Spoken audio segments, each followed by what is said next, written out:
네, 한강변에 왔습니다. 날씨 참 뿌옇죠. 가을인데 좀 주식 투자자에게는 좋은 소식이라 생각을 해보려고 합니다. 긍정적으로 생각해야죠. 오늘 테슬라 주가가 많이 올랐어요. 밤에 보니까 5%로 시작해가지고 12.6%로 마감을 했더라고요. 어마어마하게 올랐어요. 하루에 100달러가 오르면서 1000슬라를 돌파해버렸죠. 그럼 테슬라는 왜 오른 것인가? 그리고 테슬라의 어떤 브랜드 가치, 그리고 테슬라가 지금 애플과 굉장히 비슷한 길을 가고 있다는 점, 이런 점을 봤을 때 또 마이클 버리가 공매도를 포기한 점, 저도 테슬라에 대해서 약간의 의심을 했었는데 이번에 테슬라의 성장 속도를 보면서 테슬라 보통 아니다, 어떻게 보면 애플의 길을 갈 수도 있겠다 생각이 많이 바뀐 점, 이런 것들도 이야기를 하고, 테슬라 주가가 많이 올랐으니까 테슬라를 사는 방법도 있겠지만 부담스럽잖아요. 그러면 테슬라가 오르면 같이 오르는 관련주들 투자하는 방법들까지 이야기를 해보도록 하겠습니다. 우선 테슬라는 애플의 길을 많이 따라갔다. 애플의 브랜드 스토리를 보면은 테슬라의 미래가 보입니다.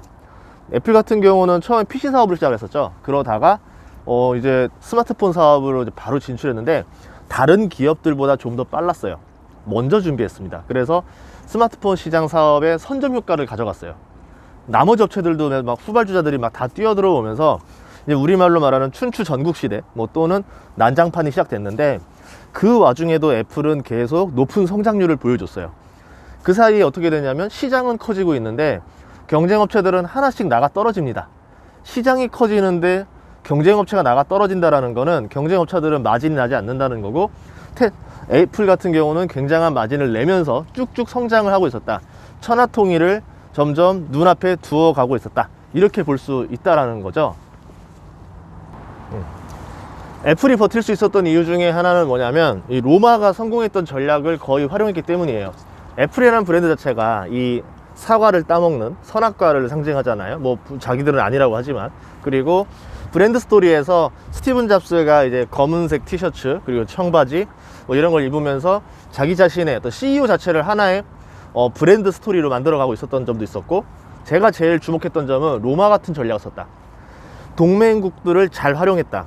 애플 같은 경우는 본인은 핵심 산업들, 브랜드 가치, 마케팅, 성장, 핵심 설계 이쪽으로 갔었고, 생산이나 이런 것들은 아예 외주들한테 다 맡겼죠. 대만의 업체들, 협력업체들 다 맡기면서 본인들은 에너지를 아끼면서 계속 발전을 할 수 있었다는 거예요.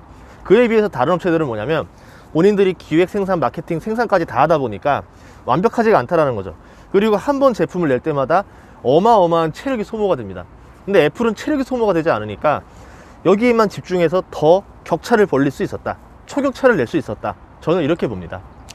그래서 이제 애플 같은 경우는 굉장히 빠른 성장을 하는 반면 다른 기업들은 계속 어려운 하나씩 도산하면서 이제 살아남은 게 삼성, 애플, 오포, 샤오미 정도가 살아남게 되었다, 이런 이야기예요.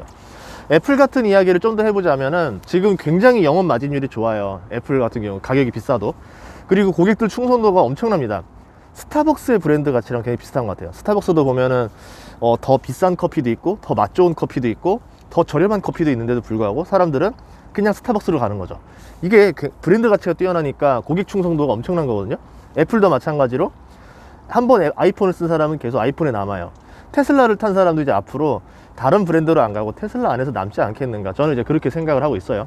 그러고 있는데 스타벅스 같은 경우 다시 얘기 돌아오면 환장을 노리신 거예요. 경쟁사 입장에서는 내가 스타벅스보다 더 커피를 저렴하게 팔 수도 있고 더 맛있게 팔 수도 있고 더 어떤 고품격의 원두를 사용할 수도 있는데, 문제는 고객들은 그냥 스타벅스가 좋아, 스타벅스로 와버립니다. 경쟁사 입장에서 어떻게 해결해야 되겠어요? 이건 방법이 없잖아요. 지금 아이폰에서도 비슷한 상황이 난 거예요. 아이폰보다 성능이 더 좋고 아이폰보다 가격이 더 저렴하게 나와도 사람들은 그냥 아이폰이 좋아가 되는 거예요. 이게 브랜드 가치의 힘입니다. 예전에는 스마트폰이라는 게 성능 싸움이었죠. 누가 더 배터리가 좋냐, 누가 더 충전 시간이 좋은가, 아니면은 누가 더 물소리 왜 이래 물소리 왜 이래 자, 너울이 쳐가지고 죄송해요. 자, 아무튼 누가 더 이제 배터리가 좋냐, 누가 더 주행거리가 좋냐, 아니면은 스마트폰으로 치자면은 누가 더 카메라가 좋은가, 이런 성능 싸움이었는데 이제는 그렇지 않다라는 거죠. 어떻게 바뀌었냐면 누가 더 디자인이 좋은가, 누가 더 브랜드가 좋은가, 마치 의류 싸움에서 벌어지던, 의류에서 보면은 다 의류 품질은 다 좋아요, 어느 정도 오면은. 근데 이제 명품과 아닌 거의 차이냐는 요 마크 하나가 박혀 있냐 아니냐로 가격 차가 확 나는 거죠. 전기차도 그렇게 넘어간다라는 거예요. 그동안 앞으로는 당장까지는 성능 싸움이 되겠죠. 배터리가 얼마나 더 용량이 크냐, 누가 더 가볍고 누가 더 멀리 갈 수 있느냐, 그리고 누가 더 이제 편의 기능이 많은가, 뭐 이런 식으로 싸움이 되겠지만, 이제는 그런 싸움이 아니라 브랜드 싸움으로 갈 가능성이 높아졌다. 특히 테슬라의 이제 판매량이 압도적으로 올라가기 시작하는 시점에서 봤을 때, 이제 보급률이 올라가고 사람들이 이제 테슬라를 많이 쓰고 시장에서 이제 지배력이 생기기 시작하면서 거기에 브랜드 가치까지 더해지니까 이제 테슬라가 시장을 잡았다, 이렇게 생각하는 거예요. 애플이 이제 레어, 그러니까 저기 스타크래프트로 치면 이제 레어가 끝나고 하이브 들어가기 직전이라 치면, 저는 이제 테슬라는 레어 업그레이드 하기 직전이라 봤거든요. 근데 지금 레어가 벌써 완성된 느낌, 그리고 레어가 되자마자 지금 스파이어를 짓고 있는 느낌, 뭔가 약간 생각보다 속도가 굉장히 빠르구나, 시장을 지배하는 속도가 빨랐다 라고 이제 저는 판단하고 싶습니다. 다시 이제 좀 볼게요. 네. 자, 그래서 이제 애플 같은 경우는 어떻게 하고 있냐면, 이제 천하를 통일했잖아요. 우리 역사에서도 보면 그런 거 있어요. 개국 공신들과 왕이 이제 혁명을 거둬서 나라를 이제 장악했어요. 나라를 만들었습니다. 그러고 나면은 이제 어떤 일이 벌어지냐면 숙청이 들어가죠. 권력을 나눌 수는 없거든요. 왕의 입장에서는 저 개국 공신들이 굉장히 불안한 거예요. 그래서 어떻게 합니까? 하나씩 날려버려요. 하나씩 날려. 애플도 마찬가지. 이제 애플이 그동안 이제 동맹국들의 힘으로, 대만의 협력업체들의 힘을 바탕으로 이제 어느 정도 성공을 거뒀죠. 그래서 이제 생각하는 게 뭐냐면, 영업이익률을 계속 유지하고 이제 본인들이 더 치고 올라가야 돼요. 기업은 매출과 이익을 계속 올려야 되니까. 그러기 위해서는 그동안 이익을 나눴던 협력업체들이 눈엣 가시라는 거죠. 이제 자체 개발을 하겠다. 어떻게 하느냐? 반도체 우리가 만들겠다. 뭐 나머지들도 내가 스스로 만들겠다라고 하는 거죠. 대표적으로 인텔이 지금 피해를 보는 건데, 이제 애플 같은 경우는 이제 노트북에 들어가는 M1 칩이 나왔습니다. 이게 인텔한테 받는 것보다 더 훌륭한 칩이 나왔어요. 그럼 이제 인텔한테 반도체를 받을 필요가 없다라는 거죠. 애플이 스스로 만들어서 스스로 하는 칩을 달기 시작하니까 마진율이 훨씬 더 올라갈 겁니다. 반면 이제 인텔 같은 경우는 1년 정도 지나고 나면은 애플의 거래가 사라져요. 인텔 매출의 10%가 이제 날아가게 되는 겁니다. 그러면 인텔 입장에서는 굉장한 타격이 되겠죠.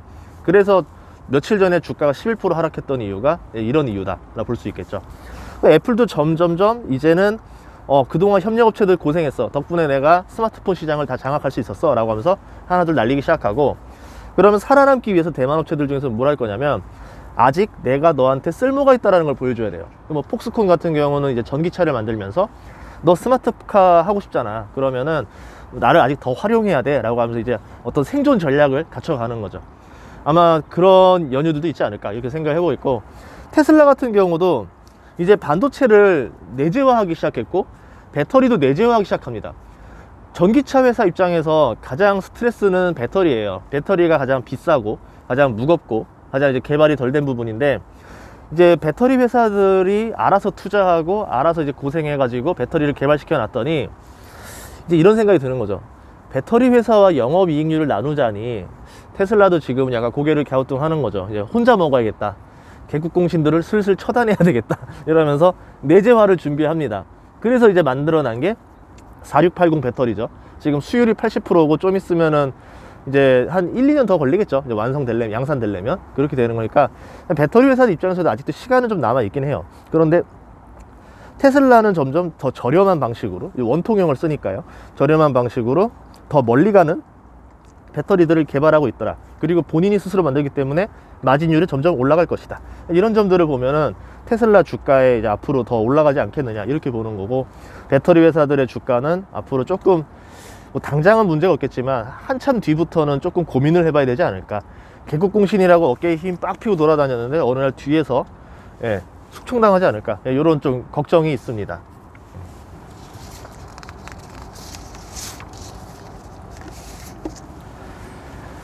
그리고 테슬라가 이제 여러 완성차 업체들과 싸웠을 때 테슬라가 더 유리하다고 보는 이유 중에 하나 뭐냐면, 테슬라 자체는 전기차 베이스예요. 그래서 부품 자체나 뭐 이제 하청 회사가 그렇게 많지가 않습니다. 근데 완성차 업체들은 수만 개의 부품이 들어가고 1차 벤더부터 4차 벤더까지 수많은 하청 업체들을 데리고 다녀야 돼요. 그래서 내가 전기차를 만들든 뭘 하든 간에 이 하청들을 어느 정도 그래도 챙겨야 된다라는 부담감이 있죠. 그러니까 몸집이라든가 이게 움직이기 쉽지가 않고, 재고가 수만 개가 되면은 뭐 사업해 보신 분들은 알겠지만 이 재고 관리가 굉장히 빡세져요.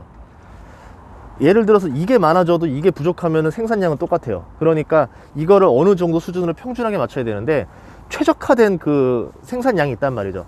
근데 수요는 어떻게 돼요? 굉장히 가변적이죠. 이거에 맞추지 못하니까 재고가 넘쳤다가 줄었다, 넘쳤다 줄었다 하면서 이제 어떤 그 수요에 대응하지 못하게 되는 거고, 이제 앞으로 이것들을 사업을 시작할 때 계속 이 부담이 발생하면서 이 무겁잖아요. 쉽게 안 따라주는 거예요. 공급이 수요에 맞춰서. 그러면서 이제 이 같이 밸런스를 맞춰 나가면서 사업한다는 게 굉장히 빡세지고 있다, 이렇게 볼 수 있다라는 거죠.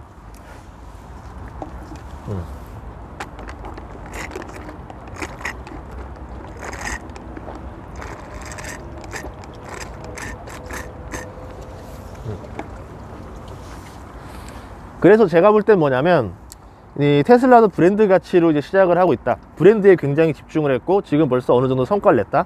거기에 완성차 업체들과 싸우고 있는데, 완성차 업체들이 오히려 불리하다 생각해요. 테슬라랑 상황이 달라요. 다시. 예.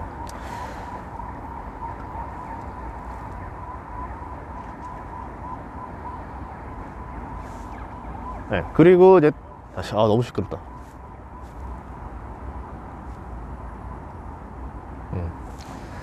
네. 그리고 이제 테슬라랑 완성차 업체가 싸우고 있는데, 제가 볼 때는 완성차 업체가 더 불리하다 생각을 합니다. 이런 이유들 때문에. 그래서 테슬라는 브랜드 가치를 이미 선점을 했고 벌써 굉장히 효과를 거두기 시작했고, 완성차 업체들은 이제 뛰어드는 형국이 됐고, 거기에 뭐 수많은 또 신생 브랜드들이 있죠. 전기차 브랜드들이 뛰어들고 있지만 이 선점 효과를 이겨내기가 굉장히 쉽지 않아요. 거기에 브랜드 가치, 그리고 이미 벌써 어느 정도 규모의 경제를 구축한 상태니까 아마도 좀 테슬라가 더 유리한 싸움이 되지 않겠는가. 뭐 주가랑은 좀 다른 이야기들을 하고 있는 겁니다. 실제로 주가로도 좋을 수도 있겠죠.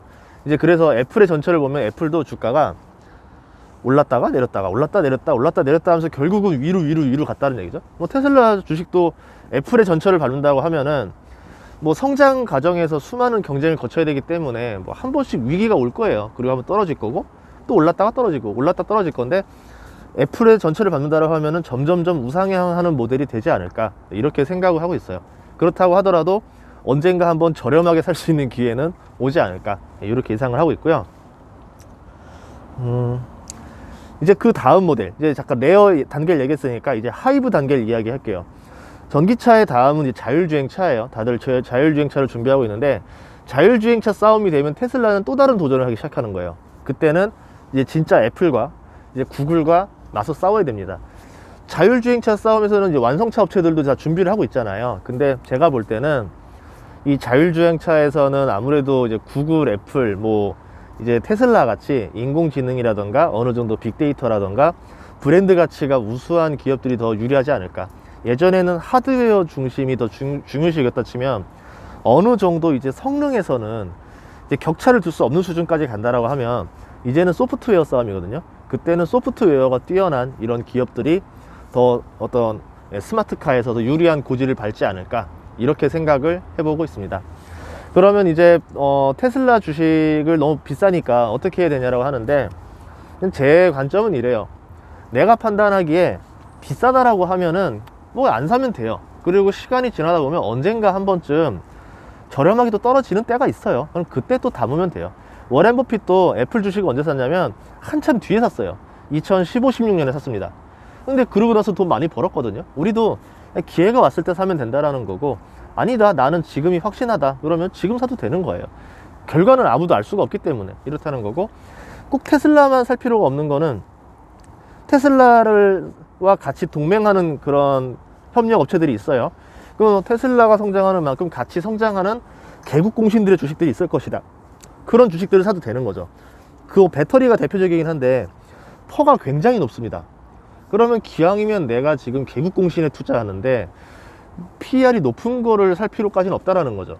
이 협력업체들 중에서도 보면은 퍼가 낮으면서도 테슬라 성장과 함께 할 수 있는 기업들도 존재할 것이다. 그럼 그 기업들을 내가 재무 기본 분석 보면서, 저렴하고 매출과 이익이 잘 성장하고 있네, 그리고 테슬라가 향후 몇 년 동안은 뒤통수를 칠 수는 없겠구나, 이런 게 이제 본다라고 하면 어느 정도 안정이 생긴 거고, 여기에 뭐 배당 수익까지 있다라고 더 좋은 거고요. 그러면서 내가 투자를 결심할 수도 있겠죠. 이런 관점으로 접근하시면 좋을 것 같아요. 그래서 이렇게 영상을 찍었고요. 뭐 워낙 뭐 요새 테슬라는 대중적인 주식이라 뭐 다들 전문가잖아요. 그래서 본인들도 잘 판단해서 했으면 좋겠습니다. 다만 테슬라의 이제 이익 성장 속도가 과거보다 훨씬 더 빠른 속도로 이익이 성장하기 시작했다. 그래서 그만큼 지금 주가도 같이 성장하고 있다. 이렇게 정리하도록 하겠습니다. 다음 시간에도 좋은 정보로 찾아뵙도록 하겠습니다. 고맙습니다.